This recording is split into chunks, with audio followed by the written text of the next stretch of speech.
We're counting down to Election Day in the United States. It's Kamala Harris versus Donald Trump, arguably the most important US election in decades, also the closest race in decades. So every single vote counts. And Donald Trump knows this, which is why he's courting the Indian American voters, specifically the Hindu vote. That's what he's trying to get. Look at his message on social media. I'm quoting, "I strongly condemn the barbaric violence against Hindus, Christians and other minorities who are getting attacked and looted by mobs in Bangladesh. Kamala and Joe have ignored Hindus across the world and in America. We will protect Hindu Americans against the anti-religion agenda of the radical left." Now, this is a very significant statement because it's not the current US position on Bangladesh. Joe Biden is a big fan of Muhammad Yunus. He was hugging Yunus like an old friend in New York not very long ago. Biden wants to believe, or wants us to believe, that this is a new Bangladesh, a new and improved country. But Donald Trump is clearly painting a different picture here. He says Bangladesh is in total chaos, that mobs are attacking and looting minorities. So if he becomes president, will he change the US policy? Will he take on the Yunus government? It's a possibility that will certainly interest New Delhi.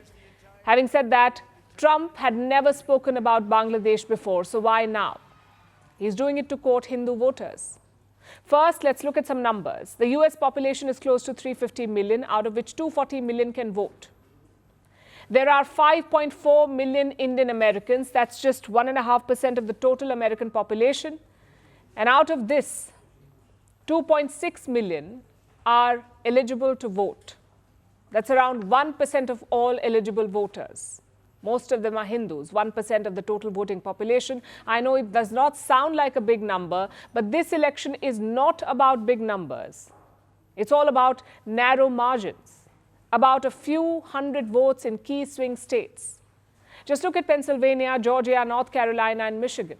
Indian Americans are the largest Asian community in these states. In Pennsylvania and Georgia, there are 150,000 Indian Americans. More than enough to tilt the balance. So numerically, they do matter. Plus, Indian Americans are financially strong. They make up just 1.5% of the population, but they pay 5 to 6% of the income tax. So simply put, this is a very influential community. Even the Harris camp knows that. She was on the campaign trail during Diwali, but the White House organized a grand bash nonetheless. Indian music, Indian celebrities, and Indian food. Take a look.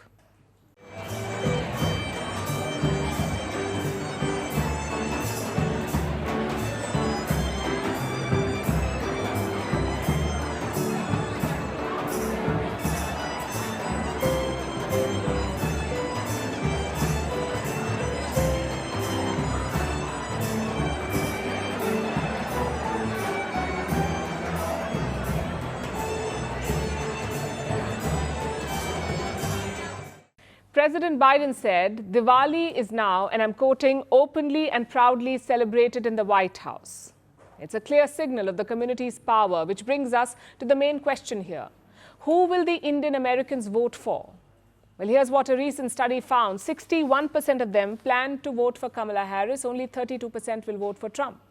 Now, at first glance, it's advantage Harris. A 30-point gap is very impressive. But these numbers need some context. For starters, Indian Americans have traditionally been Democrats. In 2020, almost 65% of them voted for Joe Biden. So compared to that, Harris has lost out. At least some Indian Americans are drifting towards the Republicans. That trend is clear. Secondly, Harris has Indian roots. Her mother was born in India. If she wins, she will be the first Indian origin president. It's a natural advantage for Harris. Yet she is losing support. Why is that? Well, there appears to be a gender divide. Indian American women still support Kamala Harris, but the men are shifting to Trump, much like the rest of America. Plus, Harris is not highlighting her Indian roots.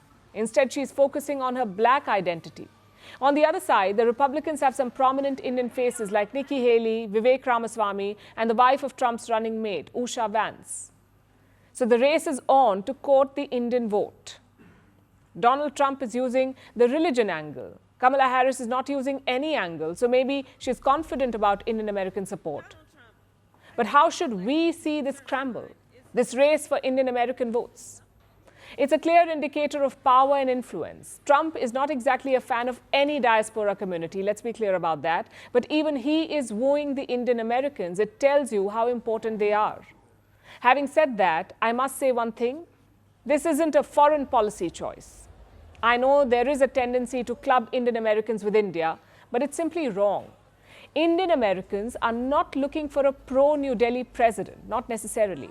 They are voting on domestic issues like other Americans. They have problems with certain Republican policies like the anti-abortion stance, or the attitude to migration, or the obsession with Christian evangelicals.